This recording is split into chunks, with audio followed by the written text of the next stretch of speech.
안녕하세요. 저는 모든 게 남들보다 빠른 사람입니다.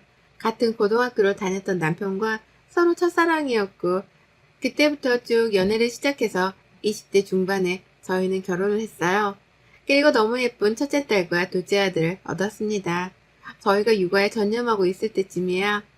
주변 지인들은 슬슬 결혼을 하기 시작했고, 저희가 조금 빠르긴 했구나 싶었어요. 그치만 사고쳐서 결혼한 것도 아니고, 갖추고 결혼했던 거라 문제될 건 없었습니다. 딱 여기까지 빨랐더라면 참 좋았을 거예요. 젊은 동갑내기 부부였고 외향적인 성격이라 애기들이랑 몸으로 뛰어노는 것도 잘해줬었고 참 많이도 놀러 다니고 그러면서 저희 가족은 너무 행복했습니다. 그래서 늘 저희를 보며 애기 유치원 엄마들이 그러셨죠. 역시 한 살이라도 젊을 때 애를 낳아야 한다고 부럽다면서 미끄럼틀 2번만 태워줘도 허리고 어깨고 안 아픈 곳이 없다고 그렇게 말씀을 하시곤 했습니다. 전 또 유독 성격이 열정적이고 뭔가 만들고 나누고 활동적이고 이런 걸 다 좋아하는 편이라서 애기들 간식 만들면서 넉넉히 만들어서 유치원 엄마들한테도 나눠주고 남편 회사 사람들 것도 만들곤 했죠. 그렇다 보니 주변에 사회 친구들이라고 하죠.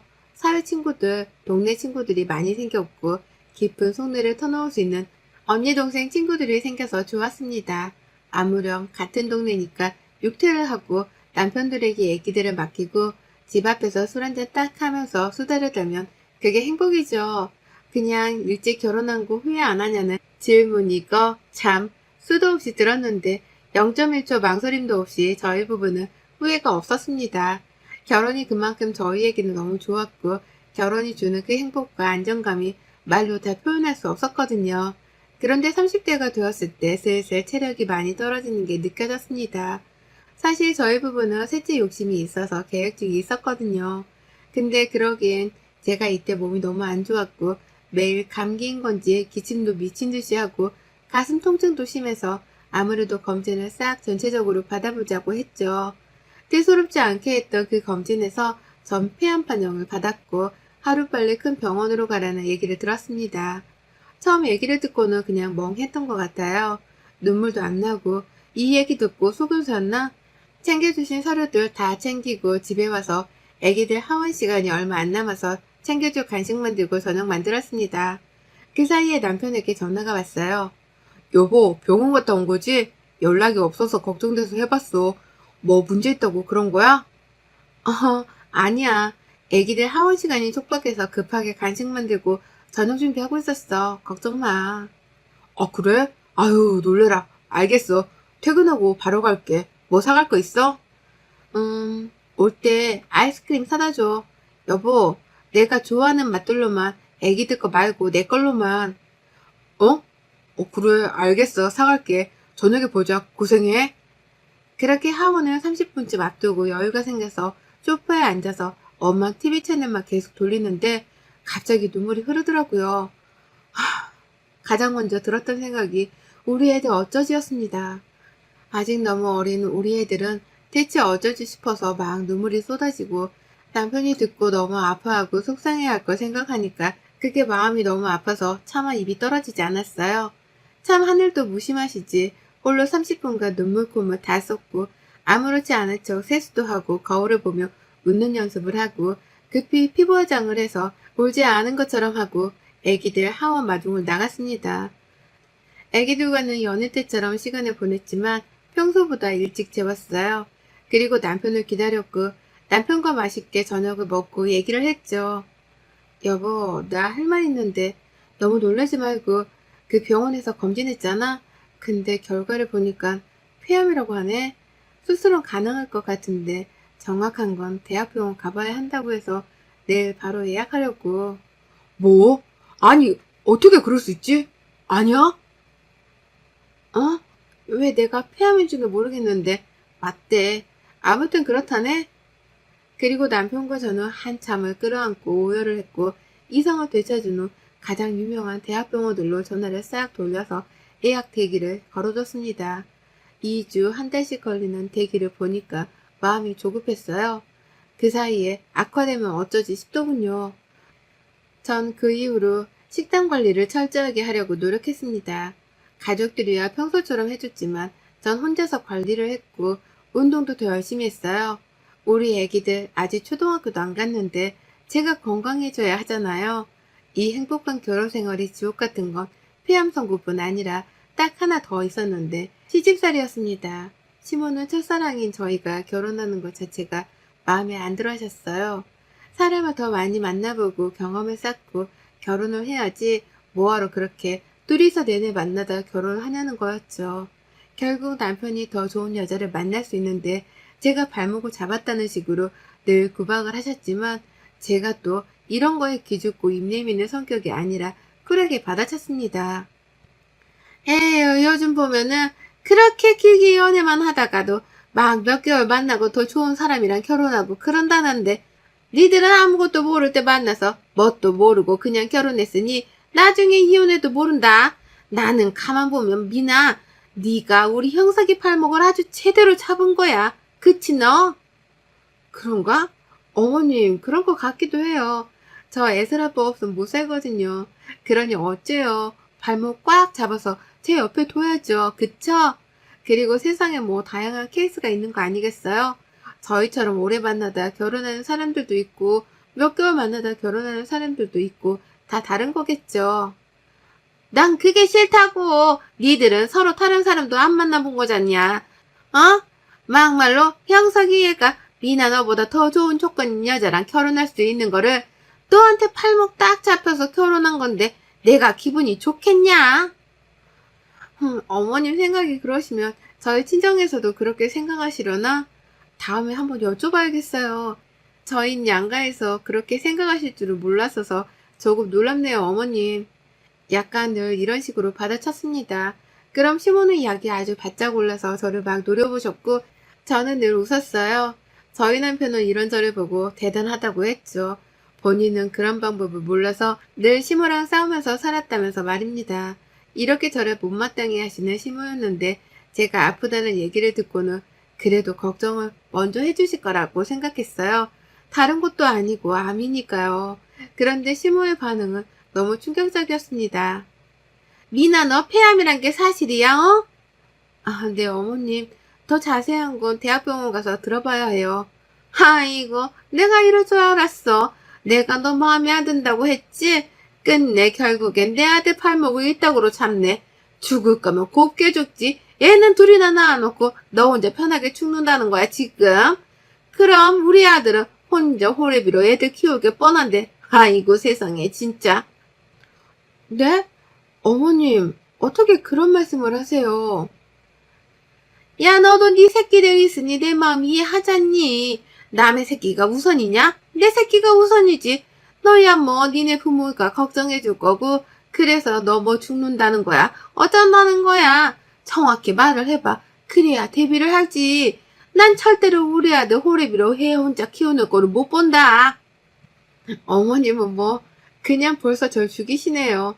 저 죽으면 애슬아빠 새장가 들라고 하세요. 그리고 제가 죽든 살든 뭐가 중요하겠어요. 이미 죽이셨는데. 시모는 제게 괜찮냐는 말 한마디도 없이 제가 죽는 건지 그럼 본인 아들이 홀로 얘 둘을 키울까봐 그게 걱정이었던 겁니다. 아무리 정말 사람이 너무 나쁘다고 해도 기본적으로 괜찮냐는 말을 하는 건 너무 예의잖아요. 그런데 어떻게 저럴 수 있는 건지 너무 충격이었습니다. 그 뒤로 저는 저를 위해서 시모의 연락은 받지 않았어요. 시모와 연락을 하면 제가 제정신으로 못 살 것 같더라고요. 남편에게도 똑같이 말을 해줬고 이런 이유로 시모와 당분간 연락하고 싶지 않다고 말을 했더니 이해를 했죠. 전 그렇게 병원에 가서 진단을 제대로 받았고 폐암 2기 선고를 받았습니다. 수술을 해야 했고 아픈 걸 알아서 그런 건지 점점 통증도 느껴지고 몸이 힘들었어요. 애들은 아직 어리고 엄마 껌딱지들이라서 늘 엄마 엄마 하며 찾았지만 예전처럼 제가 애들과 뛰놀지를 못하니 애들은 많이 보채고 울었습니다. 결국 친정엄마가 저희 집에 오셔서 애들이 같이 봐주셨고 밥하는 거 이런 것들을 도와주셨어요. 전 이상하게 잠이 그렇게 쏟아져 잠을 많이 잤습니다. 남편은 또 남편대로 일하고 와서 정말 피곤할 텐데 집안일도 돕고 저희 엄마 말동무도 되어주고 노력을 참 많이 했죠. 그렇게 수술을 할 때는 남편이 절대 간병인을 쓰기 싫다고 말을 했고 저도 그건 원치 않았습니다. 회사에 양해를 구하고 한 달간 무급으로 휴가를 쓰게 되었고 저를 배려해 1인실에서 지냈어요. 수술 후 내내 남편이 곁을 지켜준 덕분에 저는 너무 든든했지만 시모 입장은 달랐습니다. 모르는 번호로 전화가 왔길래 전화를 받았는데 시모였어요. 아이씨고 내 전화만 콜라 안 받겠다 이거지 너? 네 수술하는 게 뭐가 대수라고 한 달씩이나 우리 아들이 휴가를 내는 건데 대체 남의 아들 학기 망치려고 작정을 했냐? 간병인을 쓰든 니네 엄마한테 와 있으라고 할 것이지 뭐하는 짓이야 대체? 그리고 어디서 버르장머리 없이 CM이 전화를 씹기를. 어머님이야말로 지금 이게 뭐 하시는 거세요? 수술한 사람한테 모르는 번호로까지 전화해서 이러고 싶으세요? 참 대단하시네요. 진짜 죄송한데 저 어머니 목소리만 들어도 이제는 혈압 올라요. 그니까 제발 연락 좀 하지 말아주세요. 죽다 살아서 그런가 전 이제 제가 제일 우선이거든요. A고 뭐고 다 필요 없어요. 제가 우선이니까 이런 연락하지 마세요 저한테. 지가 하는 게 뭐가 있다고는 집구석에서 지 엄마한테 청소고 애들이고 다 시키고 지는 아주 공주처럼 있으면서 힘든 척은 다 하고 있네. 어? 수발도 지금 내 아들이 다 들어주고 넌 하는 게 뭐가 있는데? 끊을게요. 연락하지 마세요. 시모는 진짜 모르는 번호로까지 전화해서 제게 욕을 퍼부었죠. 옆에서 듣던 남편이 전화를 빼앗아 본인이 말하라고 했으나 그럼 일이 더 커질 것 같아서 제가 싫다고 했고 참 해도 너무하다 싶었습니다. 안 그래도 아파서 힘겨운데 눈물이 막 미친 듯이 흐르더군요. 병원에서는 일주일 조금 안 되는 시간 동안 있었고 퇴원을 한 후 집에 가보니 애들이 저를 보고 막 끌어안겨 울더군요. 어디 갔다 이제 왔냐고 많이 아프냐고 하면서 말입니다. 그리고 그 뒤에서 소리 없이 울고 계신 친정엄마를 보는데 마음이 찢어지는 줄 알았어요. 폐암 수술을 하고 나서 후 관리가 굉장히 중요하다는 걸 알았는데 남편과 저희 엄마는 집을 거의 철저하게 준비를 해놨더군요. 안방은 거의 무슨 청정구역이라고 해도 과언이 아닐 정도였고 집안 곳곳에 새로 생긴 공기청정기 여러 대와 소독기뿐 아니라 식기소독하는 것도 구입을 했더라고요. 면역이 많이 약한 상태이고 감기만 걸려도 위험할 수 있는 상황이라 집안 온도 조절도 철저하게 해줬고 폐암 수술 후 좋은 음식들로 맛있는 한 끼 한 끼를 정성껏 해주셨습니다. 제가 원래도 살이 별로 없는 편이었는데 아프고 나서 잘 먹어도 살이 빠지더라고요. 그래서 마른 체형으로 보이게 되었고 제가 봐도 참 볼품없고 뼈다귀 같고 아파 보여서 싫었습니다. 머리도 자꾸 빠지고 거울을 보면 너무 우울해서 안방 화장실 거울도 그냥 가려버리고 거울을 보지 않았어요. 우울감이 빠지기 싫어서요. 온 가족이 다 낮잠을 자고 있던 주말이었는데 초인종 소리에 깼어요. 보니까 시모가 왔다는 겁니다. 저희 부부는 순간 긴장을 했고 시모가 절 괴롭히는 걸 모르는 저희 엄마는 대접할 게 없는데 큰일 났다고 어쩌냐고 막 그러셨죠. 안녕하세요. 잘 지내셨죠? 세상이 이렇게 뵙네요. 아, 네, 미나 있죠? 네, 있죠, 미나. 미나랑 할 말 좀 있어서요. 어머님, 방으로 들어오시겠어요? 아니, 다 같이 있는 곳에서 얘기할 거다. 다 듣고 판단하는 게 좋겠어. 무슨 일이라도 있으세요? 미나가 지금 몸이 힘들어서 이렇게 있는 게 별로 안 좋거든요.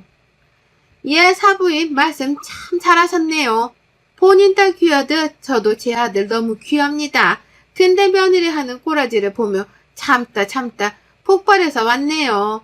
CM이랑 연락하기 싫다고 연락 다 씹어버리질 않나? 제 아들 팔목 잡은 거 맞으니까 그렇게 아시라고 하질 않나? 버르장머리고 뭐고 예의고 다 필요 없고 죽다 살아서 본인이 제일 우선이라고 하질 않나? 이렇게 퍼붓고는 연락도 안 받아요. 제가 며칠을 내내 앓고 또 앓다가 찾아왔네요. 제 아들이 사부인한테 그랬으면 어떠시겠어요? 엄마, 지금 이건 아니지. 그만하시고 나중에 얘기해. 대충 들어도 우리 미나가 왜 그랬는지 알겠네요. 더 말할 것도 없고 뭔데 감히 아픈 내 딸한테 시집살이를 시키세요?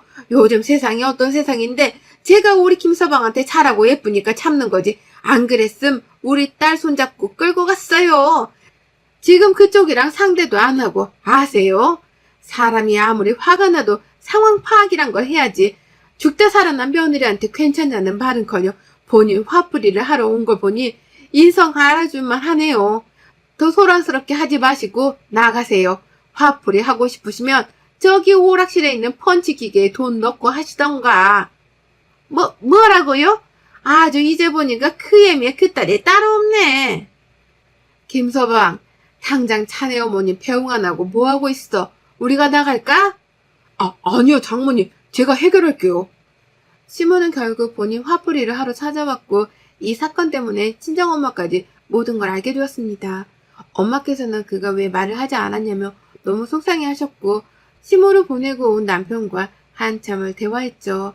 한 번만 더 이런 일이 있거나 이런 대우하는 걸 보면 가만두지 않겠다고 하셨어요. 부부가 아무리 행복하게 살아도 시모가 가운데서 저렇게 시집살이를 자꾸 시키면 골병 드는 거라고. 안 그래도 몸도 아프고 스트레스 받으면 안 좋다는데 이건 아니라고 말씀을 하셨습니다. 그러면서 냉정하게 들릴지 몰라도 또 이러면 난 내 딸을 지키기 위해서 둘이 이혼시킬 거라고 하셨어요. 그러니 제 남편에게 이혼하기 싫으면 똑바로 처신하고 잘 막으라고 했죠. 저희 엄마께서 강수를 두신 겁니다. 그런데 이러나 저러나 전 그냥 너무 힘들고 약 기운에 너무 졸려서 그냥 자버렸어요. 그렇게 시간이 흘러 엄마께서도 이제 내려가셔야 해서 보내드렸고 남편 휴가도 일주일 정도 남았죠. 그간 엄마가 계시면서 솔직히 저희 부부가 너무 편하게 지냈는데 막상 일주일간 남편이 혼자 이것저것 하려고 하니 힘들었나 봐요. 점점 짜증이 많아지고 예민해지는 게 보였죠. 그런데 그 모든 게 원래는 제가 늘 매일매일 하던 일인데 말입니다. 아유, 지친다, 지쳐. 뭐가? 치우면 뭐해? 또 어지르고. 치워도 끝이 없잖아. 그뿐이야? 애들 보는 것도 보통 일이 아니잖아. 이걸 지금 혼자서 하려니까 힘들지. 아, 그치. 고생 많아. 당신 고마워. 근데 내가 알아보니까 수술하고 애들도 보고 살림도 하고 그런다던데 당신은 유독 힘들어하는 것 같다? 뭐라고? 그 말은 무슨 내가 꾀병이라도 부린다는 거야? 아니, 솔직히 그렇잖아. 수술한 지가 지금 거의 3주가 지났는데도 병원에서도 수술 잘 된 편이라고 했고 문제 없다고 했는데 맨날 잠만 자고 힘들어하고 언제까지 내가 뒤치다꺼리 하고 있어. 이제 일도 다녀야 하는데. 야, 김영석, 너무한 거 아니야? 내가 진짜 이 말은 안 하려고 했는데 당신이 힘들어 죽겠다고 말하는 그 모든 일을 난 매일 했어. 살림에 육아에 매일매일 했다고. 난이도가 겨우 당신은 지금 이 정도야. 난 오로 매일 했고 근데 뭐? 너무 힘들어? 못 해먹겠어? 웃기지 마. 그게 그렇게 힘들어서 아픈 와이프를 꾀병 환자로 몰고 가니 좋니? 그냥 회사나 나가. 내가 알아서 할 테니까. 아니, 그런 뜻이 아니잖아. 뭘 아니야. 늘 말했지? 사람은 마무리가 중요하다고. 당신은 99% 잘해놓고 꼭 마지막 1%가 늘 부족하더라. 남편은 불만이라며 제게 말을 했고 회사를 다니고 나서는 어쩌다 한번 하던 야근을 거의 매일같이 하더라고요. 딱 봐도 야근한다는 핑계로 어디에서 놀다 오는 거겠죠. 그 시간 동안 전 힘든 몸을 이끌고 애들을 받고 식은땀에 등이 다 젖을 정도로 힘겨워도 이를 악물고 웃으며 애들을 봤어요. 이를 깨물다 입술 깨물어 피가 날 정도로 버티고 버텼습니다. 그런데 문득 생각해보니 곧 추석인 거예요. 정말 가기는 싫었는데 분명 오라고 할 게 뻔했고 한숨만 나왔습니다. 아니나 다를까 시모는 제게 먼저 전화를 해왔어요. 나다. 이번 추석에 설마 아프다는 핑계로 안 올 건 아니지? 내가 싹 알아봤는데 수술한 지 그 정도 지난 거면 멀쩡한 거래. 그니까 와서 제사 준비하고 가족들한테는 부정 탈까봐 암 걸린 거 말 안 했으니까 좀 사람답게 꾸미고 와라. 살도 좀 찌우고 뼈다귀처럼 그렇게 비실비실하게 없어 보이게 오지 말고 알겠어? 어머님, 저 지금 제가 숨기려고 해도 안 숨겨질 정도로 그냥 식은땀도 많이 나고 몸이 제 몸 같지가 않아요. 가서 실수하고 그럴 바에는 이번 추석만 좀 쉬는 게 좋을 것 같아요. 너 이럴 줄 알았지? 내가 그래서 전화한 거야. 입 다물고 와. 암 걸린 거 특별히 껴주는 걸 고마운 줄 알아야지. 암이 무슨 옮기는 병인가요? 그랬으면 좋겠네요. 이럴 줄 알았지만 결국 피할 수 없는 추석 명절이었습니다. 근데 애들까지 데리고 가는 건 진짜 못하겠어서 친정집에 애들을 두고 남편과 둘이 갔어요. 근데 몸이 천근만근인 상태에 너무 힘겨웠죠. 식은땀이 나다 결국 등이 다 젖고 이마에 땀이 흥건하니 다른 가족들은 어디 아프냐고, 어머 왜 그러냐고, 안색이 안 좋다고 막 그러니까 시모가 귓속말로 제게 똑바로 좀 하라고 웃으라고 하면서 제 어깨를 확 잡아 끌었는데 제가 힘이 없어서 그대로 넘어졌습니다. 시모는 그런 저에게 쇼하지 말고 쳐 일어나라고 했고, 서러움과 아픔뿐 아니라 몸이 제 마음대로 따라주질 않으니까 미치겠더라고요. 그래서 그냥 제가 가족들에게 말했죠. 제가 폐암위기라 수술한 지 지금 한 달 조금 넘었는데 몸이 아직 회복이 덜 된 건지 힘들어요. 그래서 이번 추석은 쉬고 싶다고 했는데 어머님이 안 된다고 하셔서 왔거든요. 그래서 도움이 안 되더라도 양해 부탁드려요. 아이고, 폐암 그게 뭐라고 쇼를 하고 있다. 아주 너 유난 떨지 마. 아픈 척 쇼하지 말라고. 별것도 아닌 걸로. 얘 때문에 글쎄 우리 형석이가 한 달이나 휴가 내고 쟤 돌봤잖아. 그게 말이냐? 내가 열받아서 집에 쳐들어갔는데 쟤네 엄마가 있더라고. 근데 말하는 싸가지를 보니까 딱 그 애미의 그 딸이야. 둘이 여시 같은 게 딱 닮았더라. 주둥이만 살아가지고. 정말 더 이상 못 참겠더라고요. 어디서 그런 힘이 나왔는지 모르겠는데 너무 열받아서 저는 기껏 만든 음식들을 모아둔 상을 다 뒤집어 엎어버렸고 전들은 시모 얼굴에 다 던져버리면서 말했죠. 그래, 별것도 아닌 폐암 걸렸어. 진짜 별것도 아니니까 당신도 꼭 걸리라고 내가 기도하고 고사까지 지내줄게. 알겠지? 꼭 걸리세요. 꼭 안 걸리시라고 이왕이면 손도 못 쓸 정도의 말기 딱 그 정도 좋겠네. 워낙 심포가 고약하니까.